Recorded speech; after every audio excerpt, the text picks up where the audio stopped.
welcome to the Not So Traveling Introvert. Today I'm just going to talk about the future of co-working. And this came up with a virtual co-working that I help run.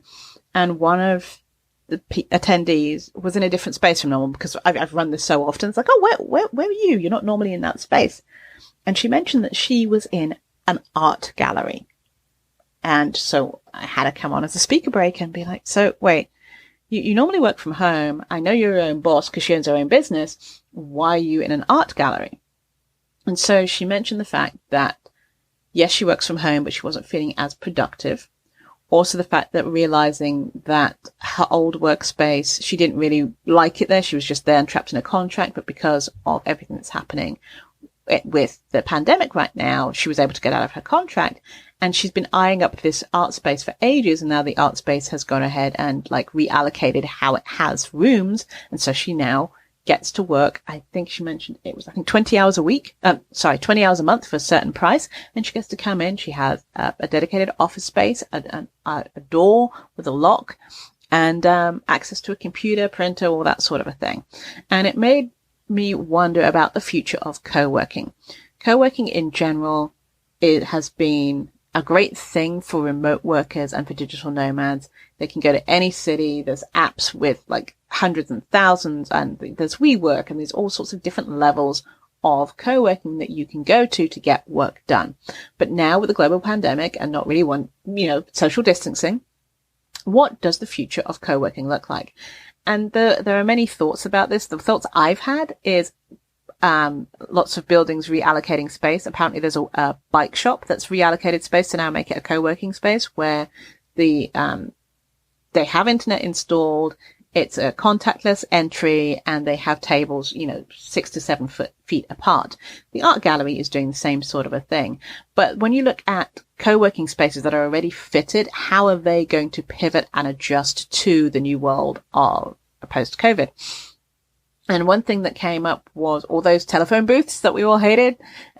They might become super popular, or doing it in such a way that there's an enclosed cubicle with its own door. So people can come in, beep, beep in, contactless, work, and then leave. And maybe that the cubicles get disinfected, in between people entering. People have to book for certain times and then they leave, and then there's an hour or 2 hours in between where it gets disinfected and then a new person can come in.